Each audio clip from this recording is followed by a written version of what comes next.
Capítulo 39.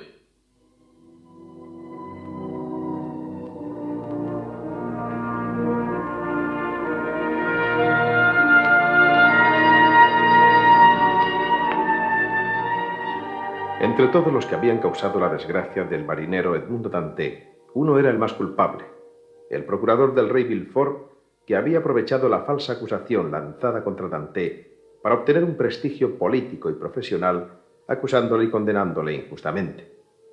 Pero Villefort tenía un pasado oscuro, a pesar de gozar de fama de hombre incorruptiblemente recto. Era la historia del niño que enterró vivo para ocultar sus amores con la que después sería Madame Danglars. Aquel niño que había desenterrado Bertuccio, el mayordomo del conde de Montecristo, después de apuñalar a Villefort y dejarlo por muerto. Bertuccio y su cuñada adoptaron al niño y lo llamaron Benedetto. Desde que el conde de Montecristo conoció la historia de aquel muchacho, se dio cuenta de que la providencia estaba poniendo en sus manos el instrumento para castigar a Villefort. El procurador del rey, como fiscal supremo, había preparado implacablemente la acusación contra aquel asesino de padres desconocidos llamado Benedetto. Con su trabajo febril, el procurador solo buscaba olvidar la tragedia que ensombrecía su casa, el saber que su esposa había envenenado a Valentina, la hija de su primer matrimonio. La caída de Villefort era la pieza más importante de la complicada venganza de Edmundo Dantès. El último paso a dar era hacer que Benedetto conociese quién era realmente su padre. Después, como había sucedido en la historia de todos los enemigos de Montecristo, el solo rodar de los acontecimientos sería suficiente castigo para los culpables. Escuchad, Bertuccio. ¿Creéis que con Benedetto se ha hecho suficiente justicia? Solo Dios puede castigar a ese maldito como se merece. Quiero que habléis con él. ¿Con Benedetto?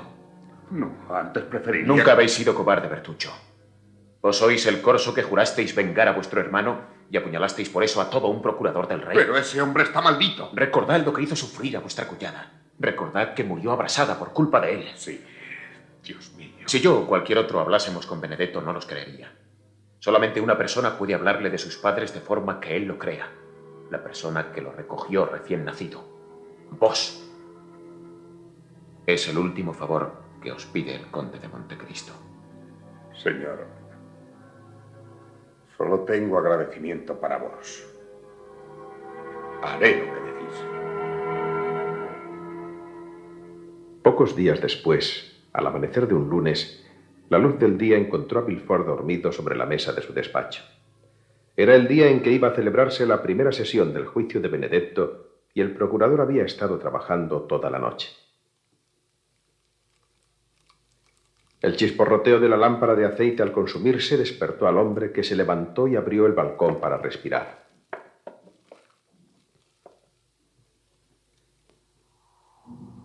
Era un día lluvioso, triste. El aire fresco refrescó la cabeza del magistrado. Recordó que aquel era el día del juicio de Benedetto y recordó también con un temblor que ese día expiraba el plazo en el que, ante Noirtier, Morel y el doctor Avrigny, había jurado castigar al culpable de la muerte de Valentina, su hija. Los ojos del anciano Noirtier se lo habían recordado cada vez que se encontraron con los suyos durante los días pasados. Hoy será el día en que el hombre que tiene la espada de la justicia la hará caer en todas partes sobre los culpables. Poco a poco, la casa fue despertando. Pasad. Señor, los periódicos y una taza de chocolate.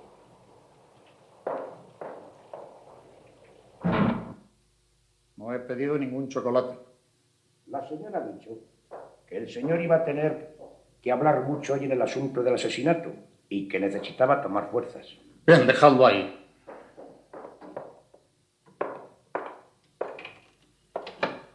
Villefort miró la taza con aire sombrío y la bebió de una vez. Por su agotada imaginación había pasado la idea de que también el chocolate estaría envenenado. Aquel gesto de beberlo era como una liberación de un deber mucho más penoso que la misma muerte. Pero no sintió nada.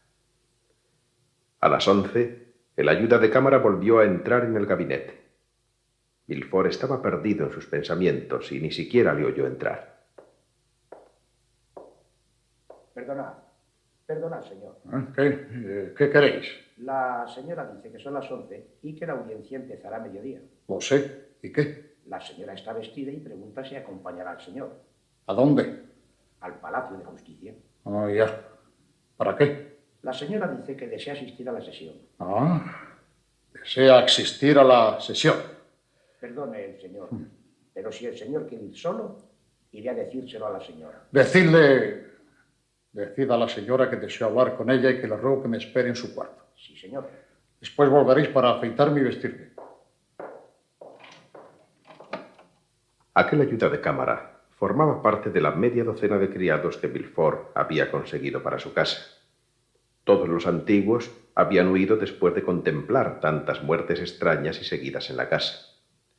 Enseguida el criado volvió al gabinete del procurador, le afeitó y le vistió completamente de negro. Villefort, con los papeles del juicio bajo el brazo y el sombrero en la mano, se presentó en la habitación de su mujer. Ella estaba completamente vestida para salir. Tenía el sombrero sobre una silla y los guantes puestos. Leía unos periódicos que Eduardo rompía después atacándoles con sus soldados de plomo. Buenos días. Habéis trabajado toda la noche. Estáis muy pálido. ¿Por qué no habéis venido a desayunar con nosotros?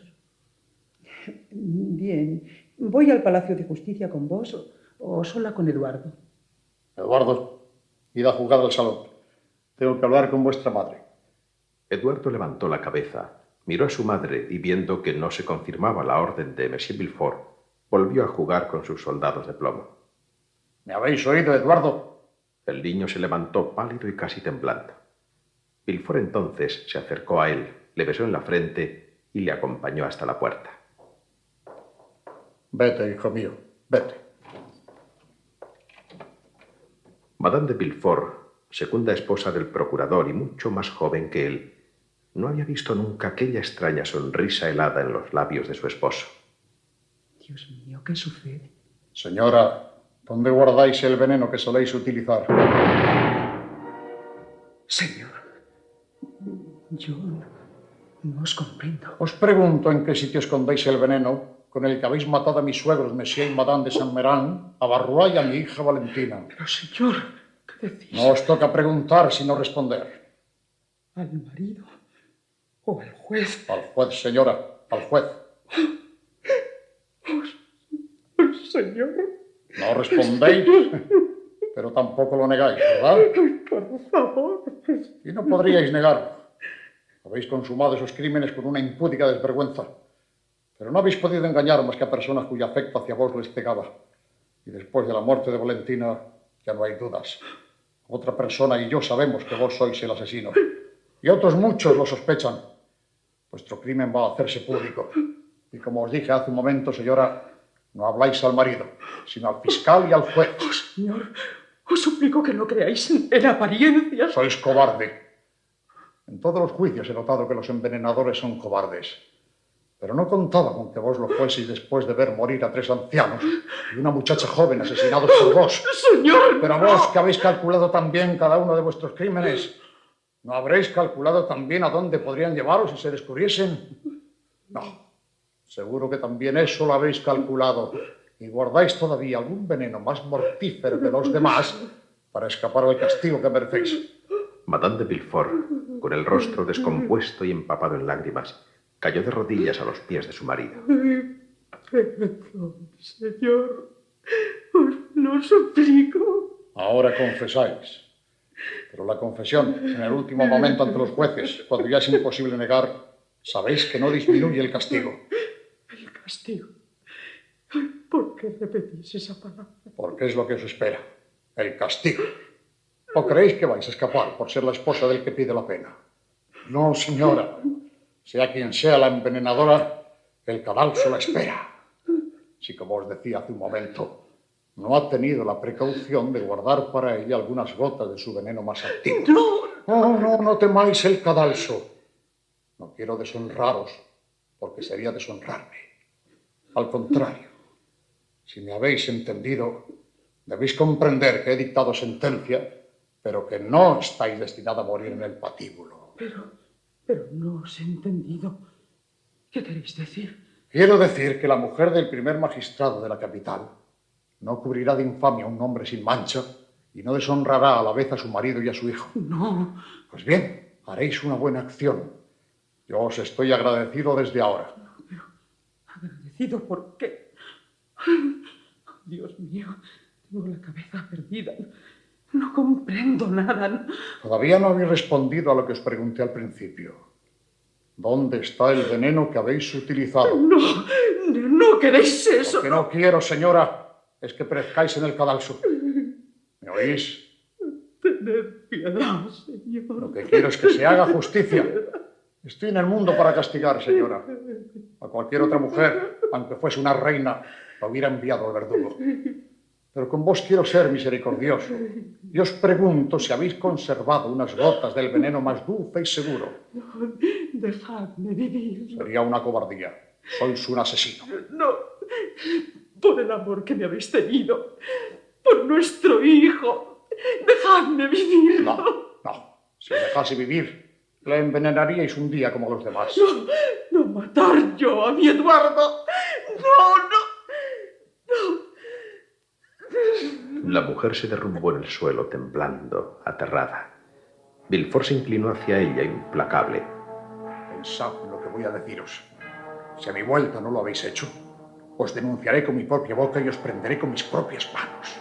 ¿Me entendéis? Me voy a pedir la pena de muerte para un asesino. Si os encuentro viva a la vuelta, esta noche dormiréis en la cárcel.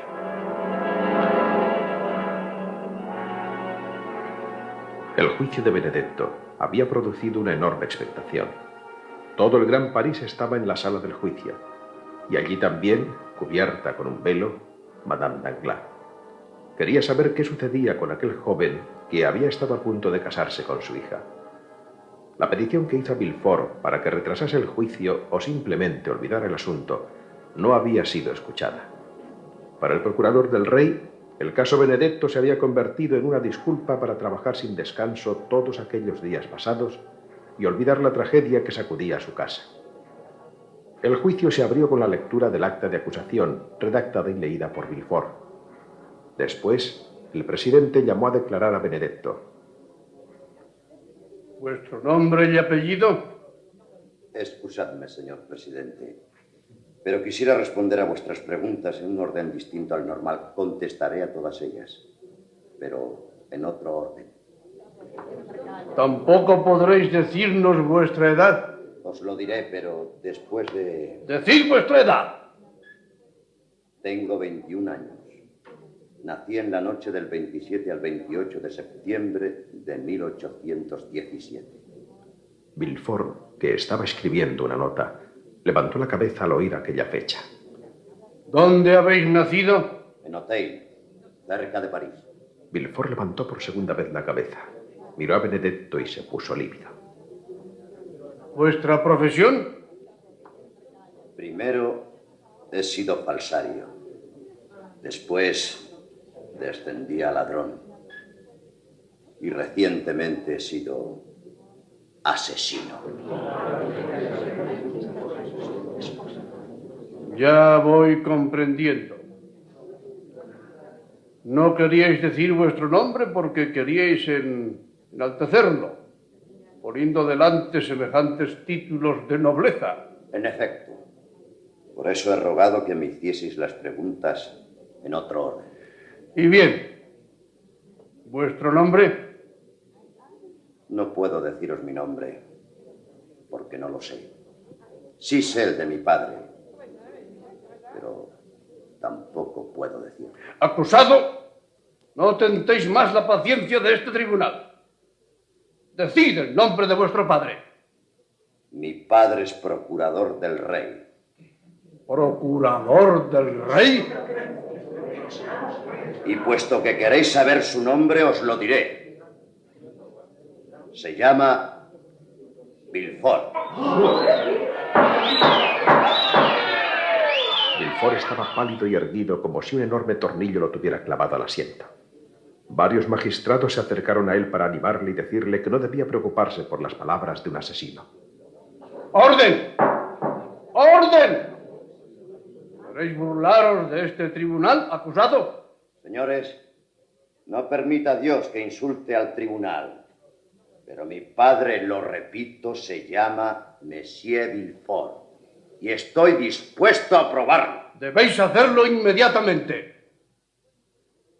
Nací en el primer piso de la casa número 28 de la calle de la Fontaine, en una habitación tapizada de damasco encarnado. Mi padre me cogió y, diciendo a mi madre que estaba muerto, me envolvió con una toalla bordada HN y me llevó al jardín donde me enterró vivo. Un espanto terrible inyectó en sangre los ojos del procurador del rey. El silencio en la sala era impresionante. ¿Cómo sabéis esos detalles? Voy a decíroslo. En el jardín en que mi padre acababa de sepultarme, se había introducido aquella noche un hombre que le odiaba mortalmente y que quería vengarse al estilo de los corsos. El hombre, que estaba oculto, vio a mi padre enterrar algo y le dio una puñalada por detrás cuando todavía no había cubierto del todo el agujero. Creyendo que lo que había ocultado era un tesoro, abrió la fosa y me encontró vivo aún. Ese hombre me llevó a la inclusa, donde me inscribieron con el número 37. 3 meses después, su cuñada hizo el viaje de Rogliano a París, me reclamó como suyo y me llevó con ella. He ahí por qué, aunque nacido en Auteuil, me he criado en Córcega. Continuad. Ciertamente, hubiera podido ser feliz en casa de aquellas buenas gentes que me adoraban. Pero mi naturaleza era mala y perversa y pudo más que todas las virtudes que mi madre adoptiva intentaba enseñarme. Crecí en el mal y he llegado hasta el crimen. ¿Y vuestra madre? Mi madre me creía muerto y no era culpable. Nunca he querido saber su nombre y no la conozco. En aquel momento, una mujer cayó al suelo víctima de un violento ataque de nervios y tuvieron que sacarla de la sala. Mientras la llevaban, cayó el velo de su sombrero. Era Madame Danglars. Una especie de locura empezaba a trastornar el cerebro de Villefort, que reconoció a aquella mujer y se levantó. ¿Os dais cuenta de que necesitáis las más brillantes pruebas para demostrar todo ese horror? ¿Queréis verlas? Mirad a Monsieur Villefort y pedidme aún pruebas. Bajo el peso de 1000 miradas, el procurador avanzó hacia el centro del tribunal, vacilante, con los cabellos desordenados y la cara llena de marcas de la presión de sus uñas. Me piden las pruebas, padre mío. ¿Queréis que las dé? No, es inútil. ¿Qué decís, Monsieur de Villefort? ¿Gozáis de la plenitud de vuestras facultades? Se diría que una acusación tan imprevista os hubiese trastornado la razón. No, gozo de todas mis facultades. Solamente mi cuerpo es el que sufre. Me reconozco culpable de todo lo que este joven acaba de decir en contra mía. Y me pongo desde este momento a disposición del señor procurador del rey, mi sucesor. Y en medio de un impresionante silencio, Villefort se dirigió vacilante a la puerta que maquinalmente le abrió el ujier de servicio.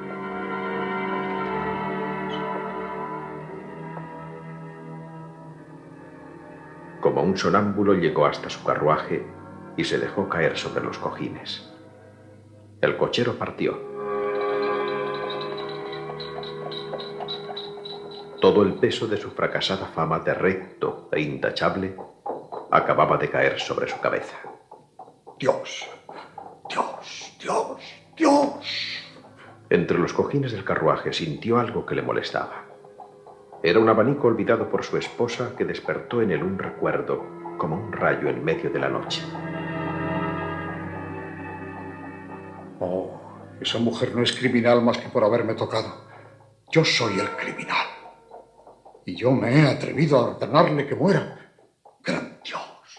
¿Cómo pude atreverme? Y quizá en este momento...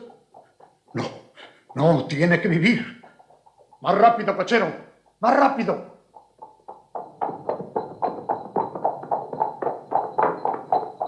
Ella lo hizo todo por amor a su hijo. No se puede desesperar nunca del corazón de una madre que ama a su hijo.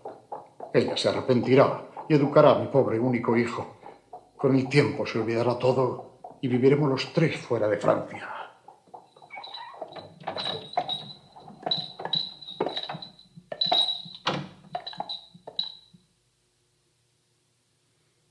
Cuando el carruaje se detuvo en el patio de la casa, Villefort se lanzó del estribo y subió tan deprisa como pudo a la habitación de Madame de Villefort. Estaba cerrada por dentro.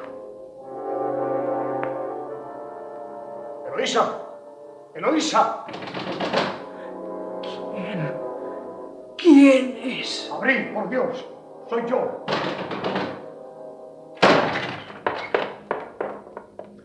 Villefort abrió la puerta de una patada.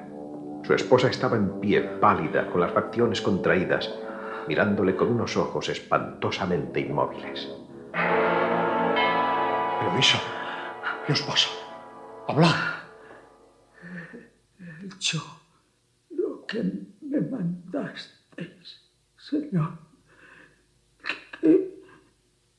¿Qué queréis? Villefort se acercó horrorizado a su esposa, que se había derrumbado en el suelo. En su mano había un frasco de cristal con tapón de oro. Estaba muerta. ¡No! Mi hijo.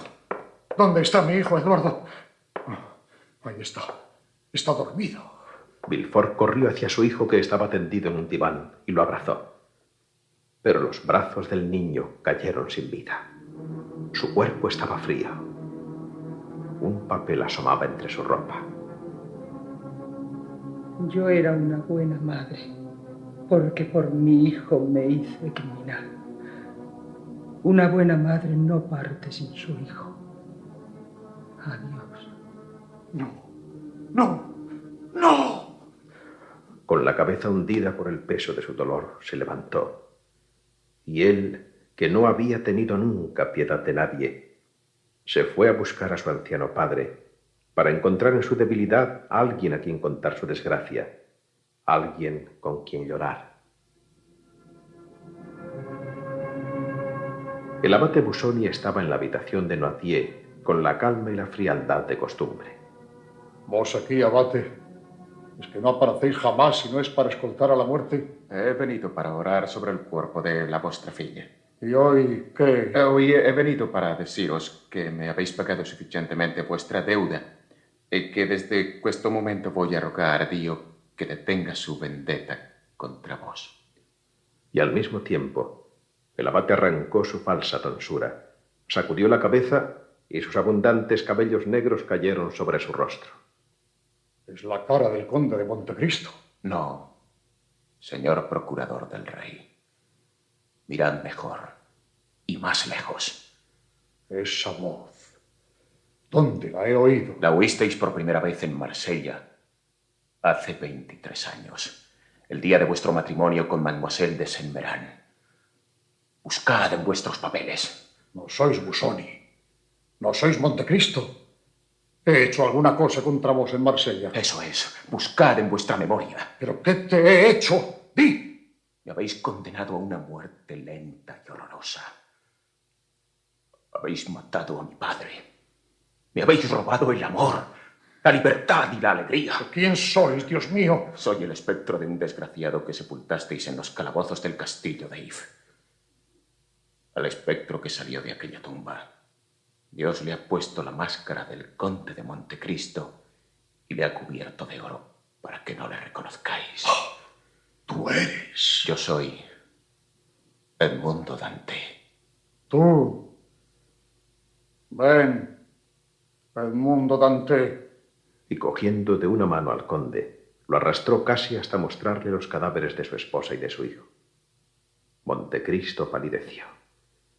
Se dio cuenta de que acababa de traspasar los derechos de la venganza. Con un inexplicable sentimiento de angustia, se lanzó sobre el cuerpo del niño, abrió sus ojos, tanteó su pulso y pasó con él al cuarto de Valentina, que cerró por dentro. Villefort le dejó hacer. Algo se estaba rompiendo en el interior del procurador de justicia. Se lleva el cadáver de mi hijo. ¡Hijo mío! Villefort sintió como si su cerebro explotase por dentro.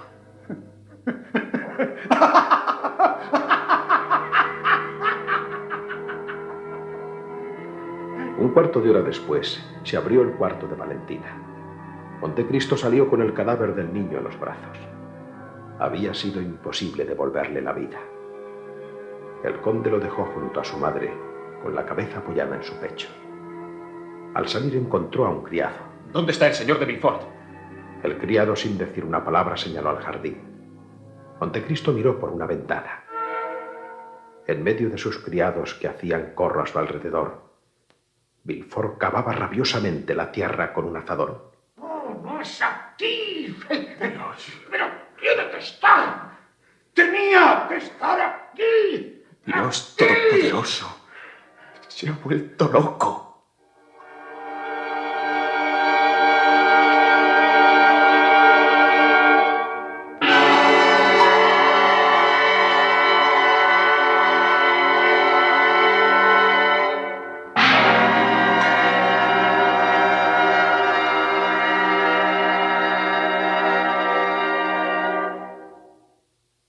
Han escuchado ustedes el capítulo correspondiente al día de hoy de El Conde de Montecristo, de Alejandro Dumas, en adaptación de Jesús Yagüe.